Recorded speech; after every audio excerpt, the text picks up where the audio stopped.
됐습니다. 오늘 저희들에게 주시는 하나님의 말씀은 마태복음 17장 1절에서 9절까지의 말씀입니다. 우리 함께 말씀을 1절서부터 9절까지 보도록 하겠습니다. 엿새 후에 예수님께서 베드로와 야고보와 그의 형제 요한을 데리고 따로 높은 산으로 그들을 이끌어 올라가셨다. 그런데 그분께서 그들 앞에서 변모하여 그분의 얼굴은 해처럼 빛나고 그분의 옷은 빛처럼 하얗게 되었다. 그리고 마침 그들에게 모세와 엘리야가 나타나서 그분과 함께 이야기를 나누었다. 그러자 베드로가 반응하여 예수님께 말하였다. 주님, 저희는 여기 있는 것이 좋습니다. 만일 원하시면 제가 여기에 3개의 장막을 짓겠습니다. 하나는 주님을 위하여, 하나는 모세를 위하여, 하나는 엘리야를 위하여 말입니다. 그가 아직 말하고 있을 때 마치 환한 구름이 그들을 뒤덮었다. 또한 마침 구름으로부터 음성이 말하였다. 이는 내 사랑하는 아들이다. 내가 그를 기뻐한다. 너희는 그를 청종하여라. 제자들이 들을 때 자신들의 얼굴을 땅에 대고 엎드렸으며 심히 두려워하였다. 그러자 예수님께서 다가오셔서 그들을 만지시며 말씀하셨다. 일어나라, 두려워하지 마라. 그리고 그들이 자신들의 눈을 떴을 때 예수님 자신밖에 아무도 보지 못하였다. 그들이 산에서 내려올 때에 예수님께서 그들에게 명령하여 말씀하셨다. 인자가 죽은 자들로부터 일으킴을 받을 때까지 본 것을 아무에게도 말하지 마라. 아멘. 오늘 설교 제목을 예수님의 말씀을 들으세요라고 하는 그 설교 제목을 잡았습니다. 여러분들이 그럼 뭐 예수님 말씀 안 듣는 사람이 어디 있어? 그렇게 생각하실 수 있겠지만 오늘 본문의 말씀을 이제 보시고 저희들이 좀 나눠 보다 보면 예수님의 말씀이 정말 우리 가운데 그리고 내 삶 가운데 그리고 나라고 하는 존재 가운데 정말 존재해서 그 말씀을 듣고 있나를 생각을 해봐야 됩니다. 그런 의미로 제가 좀 말씀을 이렇게 잡아봤습니다. 우리 교회와 저희들에게 하시는 말씀이죠. 그리고 어제도 총회를 저희들이 이틀 동안 했습니다만은 그 모든 것들의 중심에는 예수님의 말씀이 중심으로 이렇게 들려지고 있었던 것들을 제가 좀 많이 봤습니다. 그래서 역시 교회는 예수 그리스도의 말씀을 떠나서는 존재해야 될 이유가 하나도 없는 그러한 예수님의 말씀에 떠나면 그냥 일종의 우리만 이렇게 좋으라고 모이는 하나의 동호회밖에 되지 않는다라고 하는 생각도 또 해봤습니다. 저희들에게 주시는 이 말씀 한번 좀 참고해 보도록 하겠습니다. 오늘 구조가 보니까요. 1절에서 9절의 말씀이 A, B, C, 그 다음에 D, 그 다음 여기 C 다시, B 다시, A 다시 이렇게 대칭되게 말씀을 주셨어요. 베드로가 이런 대칭적 구조를 말씀으로 저희들에게 이렇게 구성해 놓았습니다. 산으로 올라가세요. 제자들을 데리고 산에 올라가시죠. 그 예수님이 변하셨습니다. 그런데 전혀 예상치 못했던 두 인물이 모세와 엘리야라고 하는 두 인물이 등장을 하게 됩니다. 그래서 베드로가 제안을 하죠. 뭐라고 얘기해요? 우리가 잘 알고 있는 얘기잖아요. 초막새 짓고 여기가 너무 좋으니까 초막새 짓고 우리가 이곳에 머무는 것이 어떻겠습니까? 그 얘기를 제안을 합니다. 그러자 하나님이 음성을 내세요. 말씀을 그때 하십니다. 구름에 덮인 그 가운데 하나님의 음성이 들립니다. 그 음성이 굉장히 오늘 본문의 말씀에서 우리에게 주어지는 핵심 중에 핵심입니다. 이렇게 대칭적으로 이렇게 움직일 때는요, 한가운데에 있는 이 말씀을 전하려고 지금 이 A, B, C는 있는 거고요. C, B, A-는 이것들과 대칭을 이루고 있는 거예요. 그래서 하나님의 음성이 가장 중요하고요. 그 다음에 제자들의 두려움과 예수님의 미래, 그 음성을 들으니까 제자들이 어떻게 해요? 신의 음성을 들으니까 이들은 두렵죠. 인간은 하늘에서 천둥 번개만 빵빵 그 오래 치기만 해도 벌써 겁을 먹는데 하나님의 음성을 들으니 그들이 당연히 두려울 수밖에 없죠. 그래서 예수님이 그들을 위로합니다. 제자들을요. 그러고 난 다음에 눈을 떠보니까 있었던 모세와 엘리야는 사라져버리고 예수님 한 분만 딱 서 계신 것을 제자들이 보게 됩니다. 그러고 난 다음에 이제 올라갔다가 산으로 내려오죠. 그 산으로 내려와서 예수님께서 오늘 본 것 누구에게도 얘기하지 마라. 언제까지? 내가 부활할 때까지 얘기하지 마라. 이렇게 이야기의 그 구조가 되어져 있습니다. 그러니까 오늘의 초점은요, 여기에 있어요. 하나님의 음성이 무엇을 말씀하고 계시는가. 그것을 제자들에게 얘기를 합니다만은 결국 그게 우리들에게 오늘날 교회에게 얘기하는 것과 똑같은 그러한 적용으로 저희들이 이제 봐야 되는 부분입니다. 제가 이제 말씀을 좀 드려볼게요. 엿새 후에 예수님께서 베드로와 야고보와 그의 형제 요한을 데리고 따로 높은 산으로 그들을 이끌어 올라가셨다. 이렇게 얘기하고 있습니다. 엿새 후에라고 얘기했을 때는 벌써 앞에서 있었던 이야기에 연관성이 있다라고 하는 것을 암시를 합니다. 산으로 올라가셨다. 근데 산도 어떻게 해요? 높은 산이래요. 높은 산으로 올라갔습니다. 그러니까 16장이 가이사랴 빌립보에서 일어났었던 일 아니에요? 베드로와 예수님과의 그 대화 속에서 이제 메시아십니다. 그래서 그랬더니 예수님이 내가 예루살렘에 올라가서 이 여정을 통해 이제 예루살렘에 반드시 올라가야 되는 것이고, 올라가서 내가 반드시 고난받고 반드시 죽임을 당하고 반드시 3일 만에 내가 살아나야 된다라고 하는 예수님의 사명의 일정은 딱 정해져 있어요. 그 외의 길은 예수님에게 없습니다. 그러니까 십자가가 기다리고 있는, 죽음이 기다리고 있는 그 길을 가야 한다는 거예요. 그래서 십자가를 얘기를 하신 겁니다. 그러면서 제자들에게 그렇게 얘기하시잖아요. 니네들 내 뒤에 따라오려면 너 자신을 부인하고 그 다음에 네 십자가를 져야 된다. 예? 그 얘기를 하시면서 내 뒤에 따라와라. 그러니까 내가 그 십자가의 길을 가고 있으니까 너도 네 십자가를 지고 가야 되는 거야. 그래야 나를 따라올 수 있어. 이런 얘기를 하고 계셨어요. 그러니까 제자와 예수님과의 대화를 이렇게 나누셨던 것을 볼 수 있습니다. 그렇게 내 뒤를 따라와야 마지막 때에 예수님께서 내가 영광에 들어가는 것처럼, 영광 중에 너희들에게 나타나는 것처럼 너희들도 마지막 심판 때에 그 영광에 참여하는 교회가 되어질 거다. 제자들이 되어질 거다. 이렇게 얘기하고 있는 것을 마지막까지 봤습니다.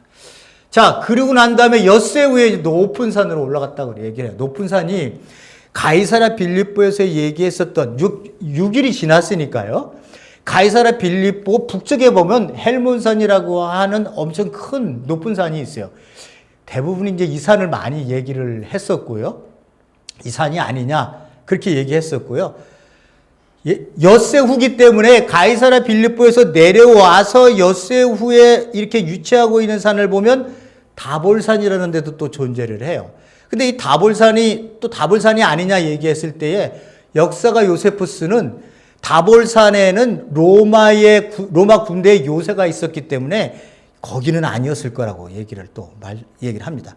그래서 좀 더 타당한 곳이 멜론산이라고 하는 산이 있습니다. 여기를 가장 중요시 얘기를 합니다만은, 그러나 산이 어느 산인지는 정확하게 규정이 안 된다 하더라도 가능성이야 멜론산이 가능성이 있다 하더라도 지금 이 높은 산에 갔다라고 하는 산의 개념은요, 유대인들이 들으면 항상 하나님이 계시는 곳, 시내산, 호렙산, 여기 벌써 이렇게 들어오는 데가 있잖아요. 그죠? 예수님이 맨 처음에 산상수훈을 하실 때 어디에서 말씀을 하세요? 산에 가서 말씀하시잖아요. 다 상징적인 의미가 있습니다. 유대인들이 산에서 선포하시는 하나님의 말씀을 받고 모세가 그걸 들고 내려오잖아요. 그죠? 그것처럼 예수님이 산상수훈을 말씀할 때 그 말씀의 선포를 산에서 하세요. 그런 것처럼 이 산이라고 하는 개념이 있습니다. 또 하나의 개념은요, 우리가 마태복음 안에서 보면 이 산이라는 개념, 높은 산으로 예수님을 높은 산에 데려가셔서 성령님한테 시험 받을 때, 4장에서요. 마태복음 4장에서 시험 받을 때 사탄이 예수님에게 뭐라고 얘기해요? 내 세상 영광을 다 줄 테니까 나에게 무릎 꿇어. 이렇게 얘기하잖아요. 내 세상 영광 다 줄게. 예? 그렇게 높은 산 얘기했을 때도 나왔던 단어가 이 높은 산이 마태복음 4장이 사탄이 유혹했을 때에 그 산을 의미할 수도 있습니다. 그러니까 여러 가지 이제 그러한 그 상상들이 이제 막 들어오고 있는 거죠. 근데 사탄은 어떻게 했다고요? 내가 세상에 있는 모든 영광과 권리 이런 모든 것들 내가 너희들에게 다 보여주면서 너 가져. 이렇게 얘기하잖아요. 예수님은 지금 어디로 가셔야 돼요?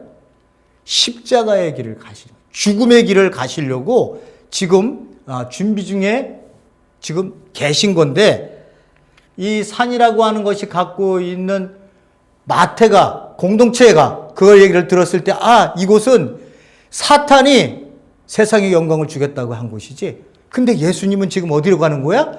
예루살렘으로 죽으러 가는 길이야. 정반대의 길이에요. 정반대의 길. 그런 의미 속에서의 산을 우리가 생각할 수도 있습니다. 자, 그런데 예수님께서 그들 앞에서 변모를 했다고 얘기를 해요. 어떻게 변모를 했느냐? 그의 얼굴은 해처럼 빛나고 그의 옷은 빛처럼 하얗게 되었다. 이렇게 얘기를 하고 있습니다.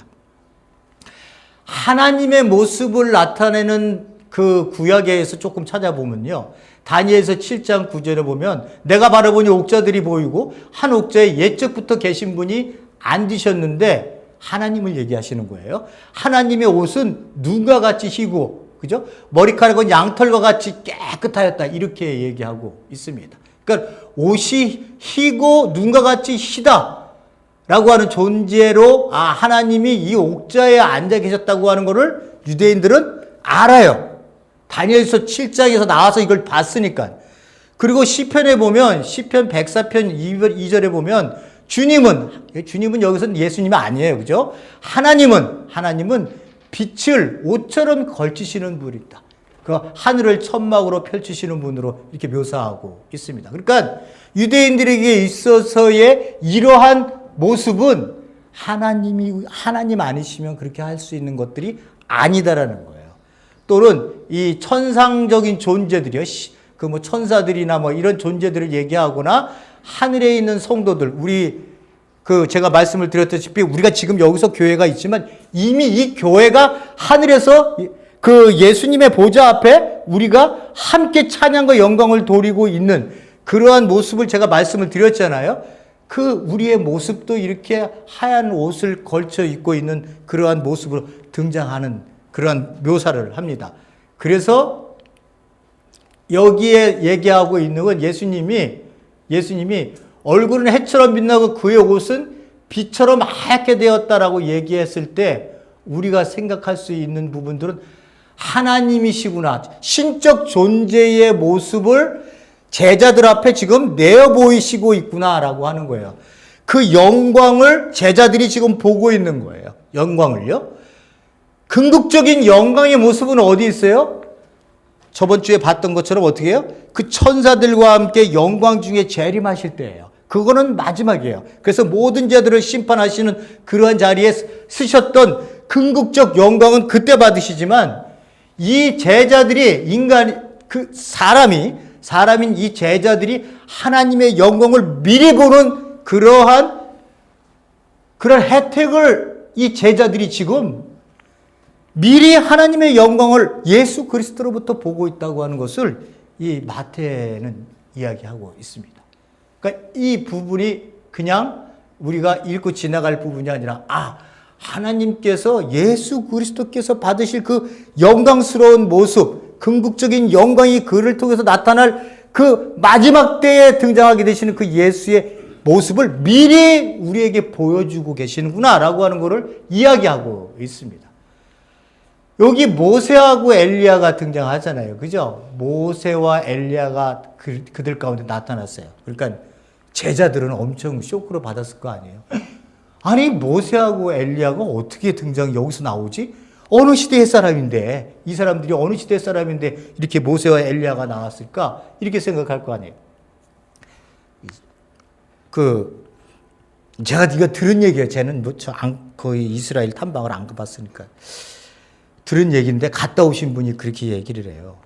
갈릴리 이렇게 해변가에서 이제 식당이 있어서 식당에서 밥을 이렇게 이제 먹었대요.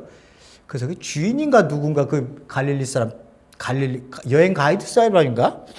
그 사람한테 이제 그 유대인한테 물어봤대요. 너 혹시 베드로 아니? 이렇게 물어봤대요. 그랬더니 베드로가 누구야?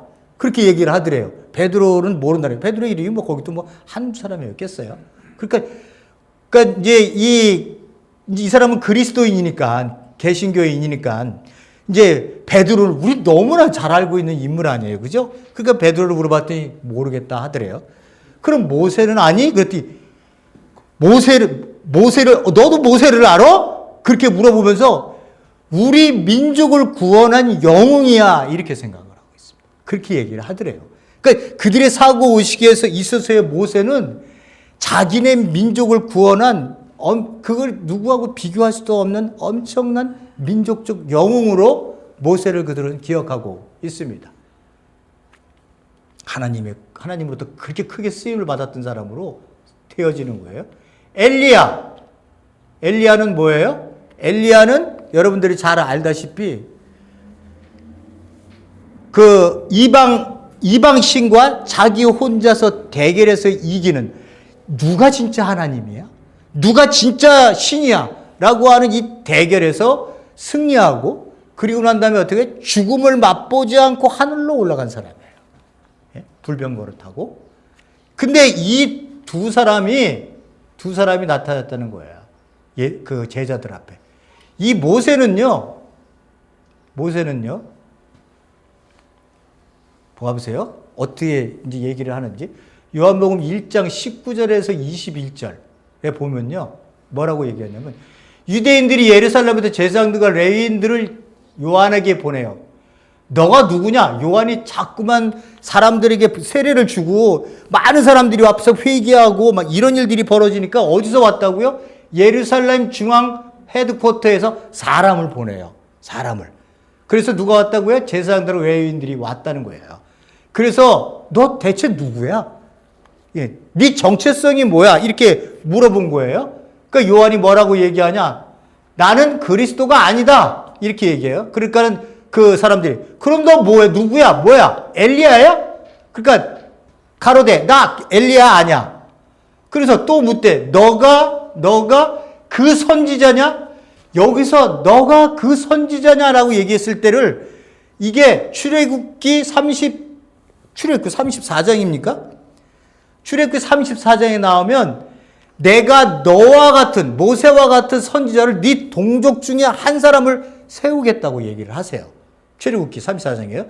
거기에 얘기하는 너가 그 선지자냐? 그 모세의 계통을 밟아서 너는 그의 말을 들어라 라고 얘기하는 그 선지자야 라고 이렇게 물어보는 거예요. 여기서.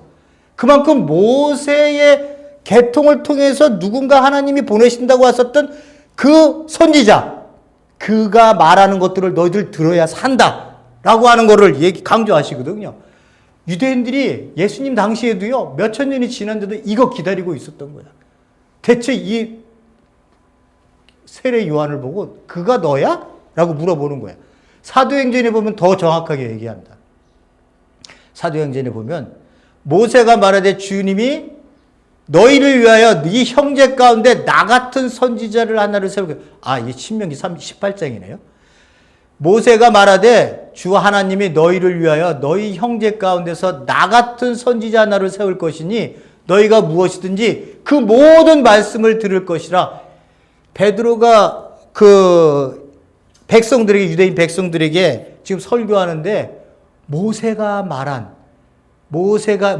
하나님이 말씀하신 네 형제 가운데 나 같은 선지자 하나, 그들은 누구 기다렸어요. 그게 뭐예요? 그들에게도 하나님께서 보내시겠다고 한 메시아, 하나님의 아들을 그들은 기다렸던 거예요. 그만큼 이 모세에 대한 유대인들의 기대는 굉장했습니다. 굉장히 했습니다. 거기에 엘리야까지 등장하죠. 그래서 이 모세는 그 예수님 당시의 그 기록들을 보면요. 지금은 우리는 이제 그 기록들을 인정하지 않습니다만은 캐톨릭에서는 그 인정을 하고서 그걸 제2의 정경이라고 읽어요. 거기에 보면요. 모세가 죽지 않은 것처럼 묘사되어지는 그냥 하늘로 올라가 묘사되어지는 모습들이 있습니다. 그래서 모세 어떻게 보면 그때 당시에는 모세와 엘리야는 죽지 않고 하늘로 올라간 사람이에요. 이 모세는 뭐예요? 아까 봤던 것처럼 모세를 통해서 나 같은 선지자를 보낼 것이라고 얘기한 그러한 메시지를 담고 있는 사람이고요. 엘리야는 어떤 사람이에요? 말라기 4장에 보면 메시아 앞에 등장하는 전령이에요, 전령. 그러니까 이 두 인물이 예수님과 함께 나누었다. 이들은 전부 죽은 사람이고, 지금 그것들을, 이들이 바라보고 있었던 것들을 지금 예수님이 기다리던 모세를 통해서 밑에 나 같은 선지자를 보내겠다고 한 자가 바로 나고, 엘리야가 말라기 4장에서 메시아 바로 앞에 전령으로 등장하겠다고 하는 게 그게 나야. 예수님이야. 그게 메시아인 나야. 그게 메시아인 하나님의 아들이야. 라고 하는 것을 나타내는 이 부분이 등장하게 되는 겁니다. 그러니까 그분과 함께 나누었다 얘기했을 때 예수님이 신적 존재로 변해서는 모세와 엘리야에 대해서 예언했었던 것들을 성취하시는, 그가 전부 그것을 이제 실행하시는 그러한 본으로 이 부분들을 이야기를 하고 있습니다. 좀 이해하기 조금 어려운 부분들이 있을 수도 있는데요. 나중에 하다 보면 또 얘기가 나오면 말씀을 드리겠습니다. 그러자 베드로가 반응을 한 거예요. 이 엄청난 자리, 이 세 분, 모세, 엘리야, 신처럼 지금 변해져 있는 예수님, 이 세 분을 딱 보자 베드로가 또 제일 먼저 반응을 해요. 뭐라고 얘기하느냐? 주님, 여기 있는 게 좋습니다. 우리가 얘기하다 보면 여기 있는 것이 좋사온이라고 하는 단어로도 우리가 많이 얘기하잖아요. 그죠? 주님, 여기 있는 것이 좋겠습니다. 이렇게 얘기를 합니다. 만일 원하시면 제가 여기 초막, 장막 3개를 짓겠습니다. 하나는 주님을 위해서, 하나는 모세를 위해서, 하나는 엘리야를 위해서 그렇게 하겠습니다. 그러니까 지금 이 상황이, 베드로가 지금 보고 있는 이 상황이 너무나 엄청난 일이고, 이곳이 엄청난 곳이다라고 하는 것을 자기가 이미 알고, 하나님의 영광이, 하나님의 권능이 지금 이렇게 드러나고 있는 이 모습을 여기야말로 우리가 있어야 될 것이라고 생각을 하는 거예요. 그래서 여기 있는 것이 좋겠습니다. 그러니까 이거 지나서 이제 17장 중반에 산에서 내려오잖아요. 산에서 내려오면요, 누가 기다리고 있어요? 간질 걸린 아이가, 누구든지 병을 고치지 못하고 제자들도 병을 못 고치는 그런 안타까운 현실이 내려오면 기다리고 있어요. 내려오면 기다리고 있어요. 베드로는 지금 여기가 좋사오니 이렇게 얘기해서 지금 이 영광스러운 자리가 좋다고 얘기하지만, 예수님은 내려와서 십자가의 길을 가야 돼요. 십자가의 길을 가는데 슝 해갖고 예루살렘으로 한 번에 가는 게 아니잖아요. 가는 길 속에서 수많은 민중들, 고통스러워하는 유대 백성들을 만납니다. 예? 바로 내려가면 간질 걸린 아이가, 그 부모들이 얼마나 그 안타까워하며 그 자식을 살리기를 원하겠어요? 예? 그 일이 지금 바깥에서 기다리고 있어요. 내려오면. 근데 베드로는 여기가 좋다고 얘기하는 거예요. 그러면서 장막 3개 짓겠다. 근데 예수님을 이 모세와 엘리야하고 동등하게 놓고 있어요. 지금 베드로가 큰 실수를 하고 있는 거예요. 지금요. 예? 모세와 엘리야는, 이들은 전부 모형적인, 전령적인 인물들이었고요. 궁극적으로 나타날 주인공은 예수님이에요. 근데 새 장막을 똑같이 동등하게 짓겠다고 하는, 아직도 베드로가 예수 그리스도가 이런 모습으로 그들에게 등장했는데도 이해하지 못한 그러한 예수님에 대한 그 모습을 볼 수 있습니다. 여기서 다 얘기를 해주는 거죠. 베드로는 실수를 좀 많이 하지만 유명한 그 엄청난 그 고백도 하지만 실수를 굉장히 많이 합니다. 자, 제일 중요하다고 얘기했죠, 여기가요. 그때 아직 말하고 있을 때 환한 구름이 그들을 덮었다. 이거는 제자들을 덮었다는 게 아니라 예수님과 모세와 엘리야를 덮었다는 의미예요. 그들을 덮어서는 마침 구름으로부터 음성이 들려요. 뭐라고 얘기했냐? 이는 내 사랑하는 아들이다. 내가 그를 기뻐한다. 너희는 그를 청종해라. 그의 말을 들어라. 이런 이야기입니다. 뭐라고 얘기했어요? 베드로가요? 우리 여기 있읍시다. 여기가 좋잖아요. 예? 이 엄청난 이 하나님의 영광이 나타나고 있는 모세와 엘리야, 그리고 당신 못할 것 없는, 이 부족한 것 없는 여기서 있읍시다. 예? 장막 짓게요. 짓겠다고 하는 건 왜 장막 짓겠다는 건요? 예? 거기서 머물자. 이런 얘기 아니에요? 그죠?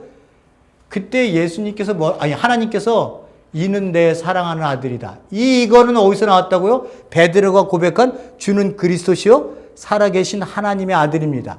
내 아들이다. 사랑하는 아들이다를 똑같이 그 하나님이 다시 한번 반복해서 알려드리는 거예요. 내가 그를 기뻐한다. 뭐를 기뻐해요? 예수님이. 하나님께서 예수님을 보고 뭐를 기뻐하세요? 그가 가는 십자가의 길을 기뻐하신다는 거예요. 예? 그가 가는 십자가를 기뻐한다는 거지. 예? 여기서 그 베드로가 얘기한 것처럼 우리 여기 있읍시다. 그러니까 예수님도 아유 그래 내려가봤자 인간들 나만 괴롭히지 그래 여기 있어 그냥 이게 아니라 나 지금 예루살렘에 반드시 가야 되고 거기서 진짜 인간받지 못한 취급을 받아야 되는 고난도 받을 거고 엄청난 고통 속에 내가 죽게 되는 거야, 십자가에. 그걸 내가 반드시 해야 된다. 그리고 나면 내가 부활할 거야. 라고를 이야기를 하시는데 그거를 하나님이 기뻐한다는 거예요. 하나님이 기뻐한다. 그 길을 내가 기뻐한다. 그러니까 너희는 어떻게 해요? 예수 그리스도께서 무엇을 말하시는지를 잘 들어라. 네가 먼저 이렇게 여기가 좋사오니 초막 짓고 이런 얘기 하지 말고 니네들의 이야기가 중요한 게 아니라 예수님께서 뭘 얘기하는지를 들으라는 거예요. 근데 예수님은 뭘 얘기하셨어요? 내가 죽는다? 내가 이 제물이 되어 너희들을 이 온유를 살릴 수 있는 희생 제물이 내가 된다. 라고 하는 의미를 다 갖고 얘기를 하시잖아요. 복음서도 이제 다 이렇게 얘기하다 보면 모아보면 예수님께서 자기가 돌아가실 게 이거 제물 아니에요. 제물. 내가 죽어야 동물들이 죽어서 인간의 죄를 당시의 유대인들의 백성들을 사해 줬던 것처럼 내가 죽어서 이 인류의 모든 죄들을 내가 사야 하는 니네들의 죄에 내가 다 끌어안고 내가 죽을게. 그 길은 십자가의 길이야. 십자가의 죽음이 있어야만이 이 일은 일어날 수 있는 거야. 근데 그걸 하나님이 기뻐하셔. 하나님이 기뻐하셔. 그러니 이 길은 내가 가야 할 길이지. 겟세마네 동산에서 예수님이 얼마나 고통스럽고 힘든 것이었으면 이 잔 꼭 받아야 되겠습니까? 이거 좀 치워주시면 안 되겠습니까? 예? 땀이요? 핏방울처럼 그렇게 흘렀다고 해요. 어디서 제가 봤는데 사형수들이요. 죽기 바로 직전에 그 공포심에요. 죽는다고 하는 이 공포심에 땀을 흘린답니다. 땀을 흘리는데 이 땀이 흘르다 이 피처럼 빨개처럼 나온대요. 얼마나 공포스러운 그 존재, 그런 자리, 그런 그 상황이 되는지. 예수님이 그렇게 하셨다는 거예요. 그 길을 하나님이 기뻐하세요. 요한복음에 보면 가다가 보니까 예수님을 붙잡아서 왕으로 삼으려고. 예? 그 많은 사람들을 먹이니까 왕으로 삼으려고. 우리의 왕이다. 근데 예수님이 어떻게 해요? 걷어치우고 산으로 올라가세요. 안 봐요. 예? 내 갈 길은 죽음의 길이지 니네들이 내가 먹여준 것에 대해서 왕으로 존재할 그것을 하기 위해서 내가 이 땅에 온 게 아니라 아버지는 나에게 십자가의 길을 가라고. 그게 아버지의 뜻이니까. 그걸 내가 존중하고 그걸 내가 이루기 위해서 이 땅에 왔기 때문에 그 아버지와 나와의 그 교제 속에서 영원히 존재했었던 그 사랑의 관계가 깨어지는 순간이 오더라도 내가 죽음의 길을 가야 한다는 거야. 그걸 그 하나님이 예수님을 보면서 내가 십자가를 가는 길을 예수님이 택하고 계시니까 하나님이 그걸 기뻐한다는 거예요. 그러니까 우리는 어떻게 해요? 제자들에게 얘기하는 것처럼 여기가 좋습니다. 이런 얘기 하지 말고 예수님이 뭘 말씀하시는지를 들어. 뭘 말씀하셨어요? 우리한테는. 예? 내 뒤에서 뭐 어떻게 하라고요? 나를 부인하고 십자가를 지고 따라오라고 하셨어요. 그 말을 들으라는 거예요. 그래야 제자라고 하는 거예요. 제자라고 하는 거예요. 그러면 우리가 생각하기를, 제가 좀 저번에도 말씀을 드렸습니다만은, 그러면 이게 뭐 사는 게 고통이네. 그런 의미가 아니라고 얘기했잖아요. 그죠? 예? 이 의미가 십자가를 지고 자기를 부인하고 십자가를 진다는 게 뭐라고 그랬어요? 첫 번째, 내 중심적 삶을 버리고 하나님 중심적 삶을 살으라는 거예요. 예수님의 말씀대로 사시는 걸 살라고 얘기하시는 거예요. 그게 아버지의 뜻이니까. 우리를 향한 아버지의 뜻이니까. 예? 그 삶을 살게 되면 니네들 자유해져. 왜? 내가 내 인생을 붙들 필요가 없거든요. 내가 내 인생을 컨트롤하면서 이거는 이렇게 살고 10년 후에는 내가 결혼을 하고 결혼해서 자녀를 얼마 살고 내가 이 돈을 그때까지는 얼마를 세이빙해 놓고선 집도 있어야 되고 자동차를 뭘 사지? 이러한 것들로부터 나를 자유하게 한다는 거예요. 그거는 뭐예요? 세상 사람들이 내 인생을 내가 컨트롤하려고 세우는 계획 아니에요. 이것들은요. 이거를 내가 이루기 위해서 맛있는 것도 아껴야 돼. 세이빙해야 돼. 안 먹고 이제 그런 얘기 극단적으로 얘기하면 이제 그렇다는 거죠. 내가 내 인생을 붙들려고 하는 그 엄청난 고달프고 슬프고 힘든 이 고통스러운 삶을 네가 컨트롤하려고 네가 붙들고 있지 말고, 예? 내가 네 주인이 돼서 내가 너를 이끌 거야. 네 인생을 내려놔 제발 좀. 네 인생 너 얼마나 힘들었니 살면서. 나 만나기 전까지 너 얼마나 힘들었니? 우리 다 알잖아요, 그죠? 왜 울어요? 왜 울어요? 우리가 뭘 회개한다는 거예요? 예? 그렇게 힘들게 내 인생을 내가 붙들고 살아보려고 했었던 그 고단한 삶이 하나님 앞에서 자유하게 되니까, 예? 과거의 삶의 모든 것들이 눈물로 나오는 거야. 그러니까 내 중심적 삶을 살았던 사람들의 마지막은 뭐가 남아있다고요? 허무로 가는 거예요. 허무로. 내가 뭐의 종로로 딴 거예요, 대체? 다 썩어질 것, 없어질 것들을 위해서 내가 지금까지 종로로 타면서 살아왔다는 거예요. 우리 그리스도인들은.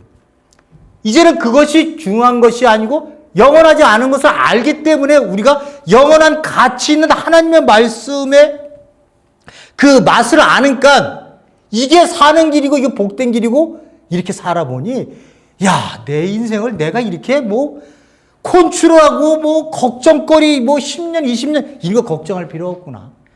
언제든지 죽어도 나는 행복한 사람이구나.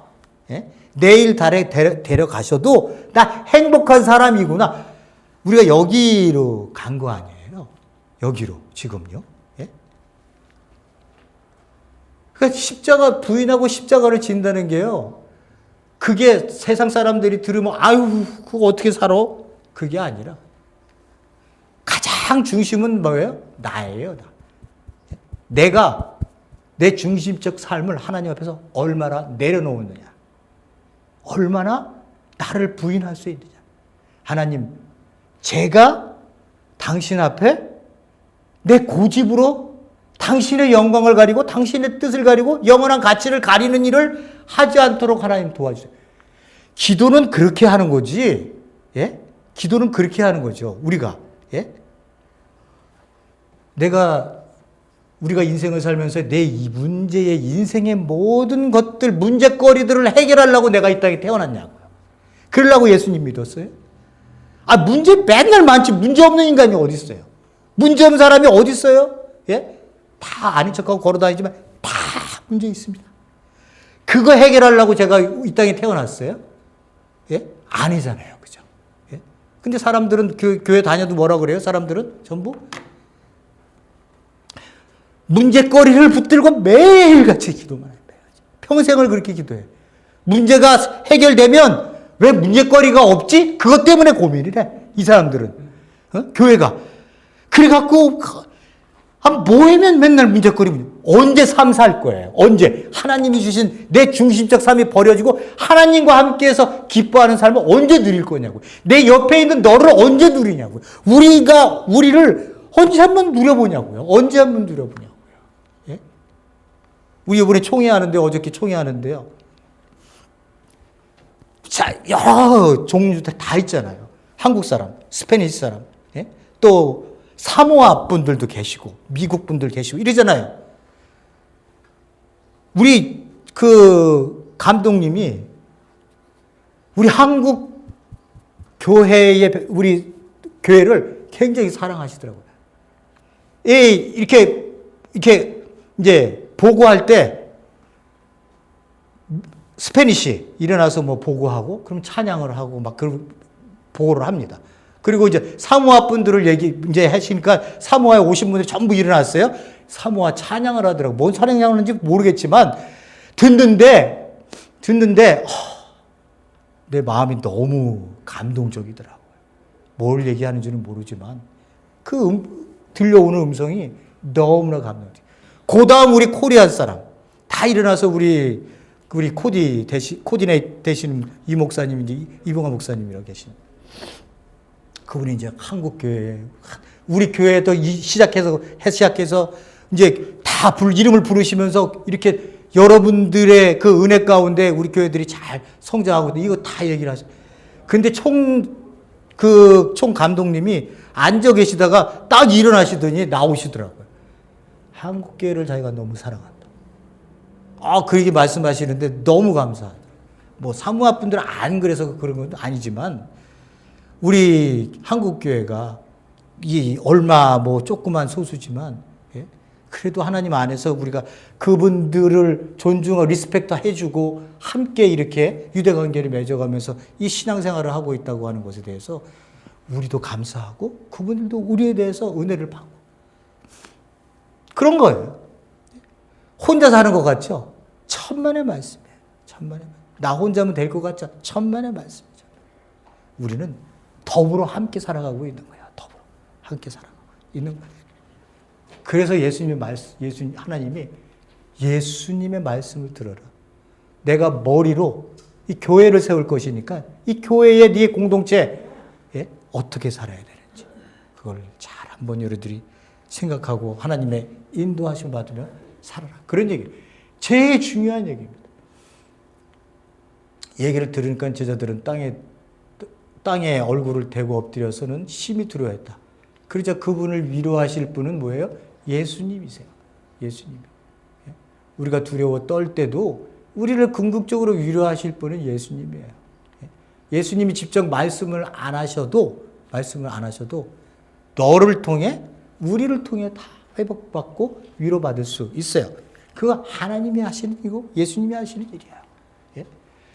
자, 그러면서 뭐라고 말씀하면 일어나라 두려워하지 마라 라고 제자들에게 이야기를 합니다.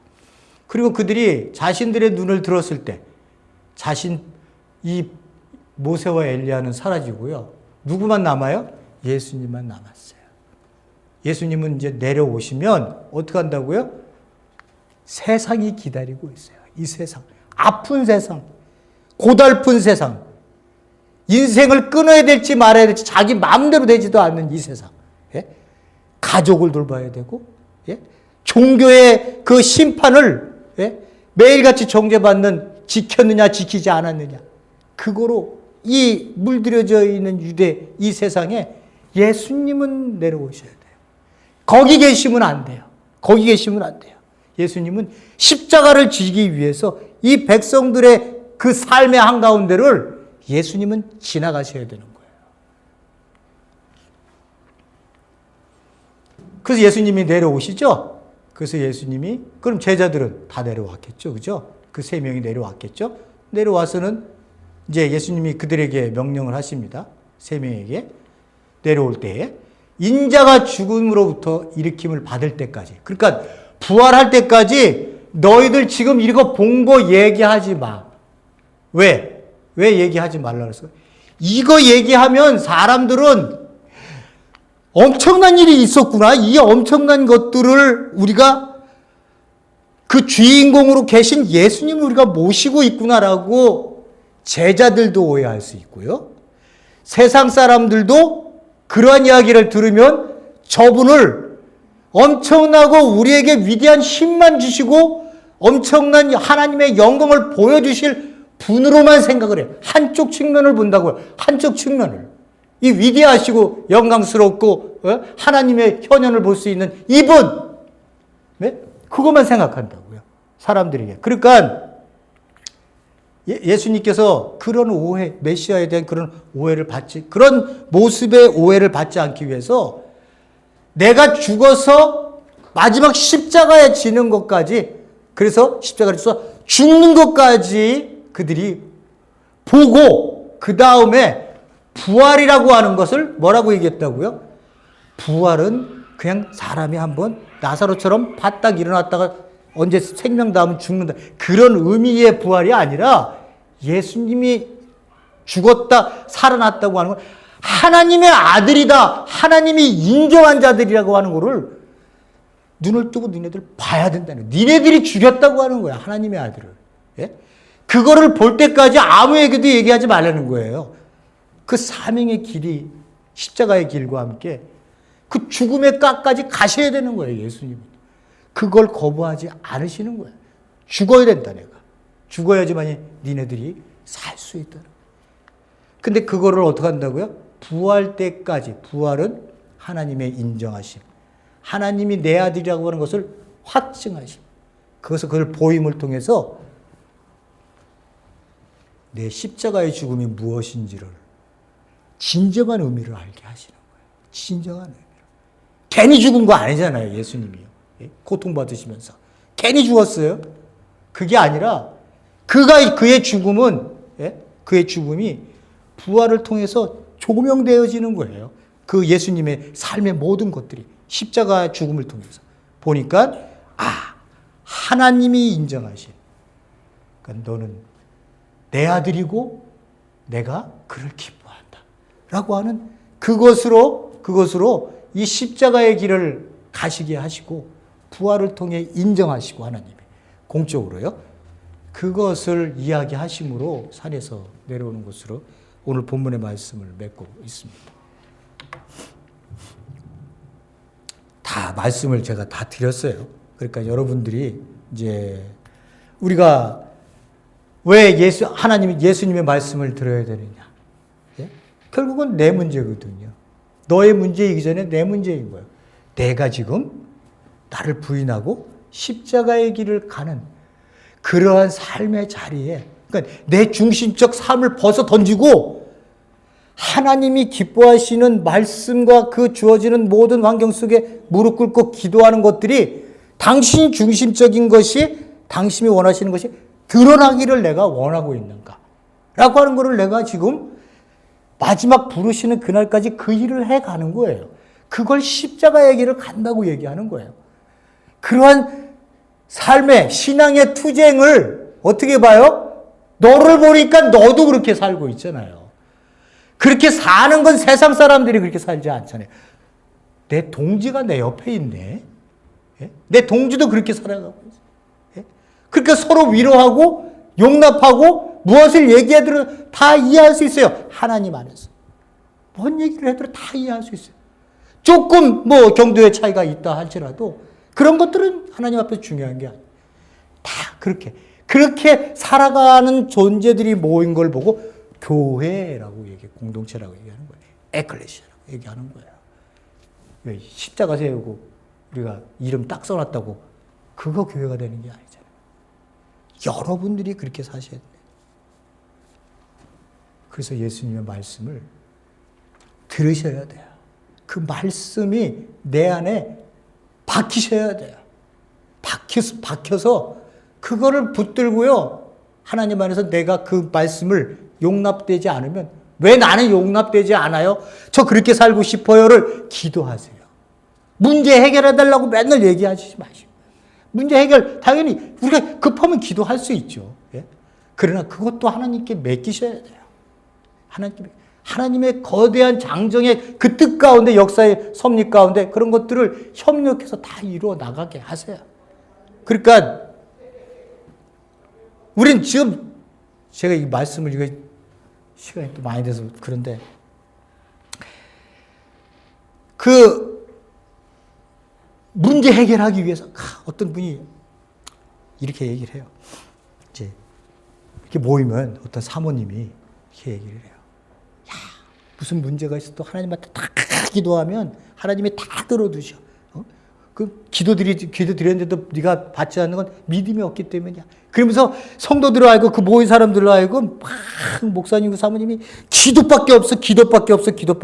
지금도 들어요, 저는. 어디 가면. 기도밖에 없어. 가스라이팅 하는 거예요, 가스라이팅. 예? 아니, 그렇게 앉아서 맨날 같이 아침서부터 잘 때까지 기도할 삶으로 언제 살 거냐고. 이 귀하게 생명을 하나님께서 나에게 주셨는데 새로운 생명으로 새 존재가 돼서 이 땅 위에 이제 나와 함께 더불어 살자. 내가 그 귀한 게 뭔가를 가르쳐 줄게. 아버지가 원하는 것이 뭔가 알려줄게. 너 그거 보면 기뻐한다. 그거 그렇게 사는 사람들을 보고 복된 사람이라 그러는 거야. 그 복된 일을 왜 한 번도 누리지 못하고 왜 종교생활하니? 이 기도? 야, 예수님이 뭘 가르쳐 줬냐? 우리가 알잖아요. 딱 가르쳐 준 거. 하늘에 계신 우리 아버지요. 이름이 그렇게 하나님의 나라가 이루어달라고 얘기하는 거 아니에요. 그 안에 먹고 마시고 하는 죄의 문제들 이건 다 이루어진 문제거든 거예요. 다시 우리로 하여금 하나님 중심적으로 살아라 라고 하는 걸 얘기하려고 하는 거거든요. 그런데 모이기만 하면 그냥 기도만 해도 내가 생각하는 이게 가스라이팅이 이런 가스라이팅이 있을까? 안 돼요. 이래서는 이렇게 하면 안 돼요. 교회가 목회자들이나 우리 사모님들 마이크 잡으면 장땡이에요? 예?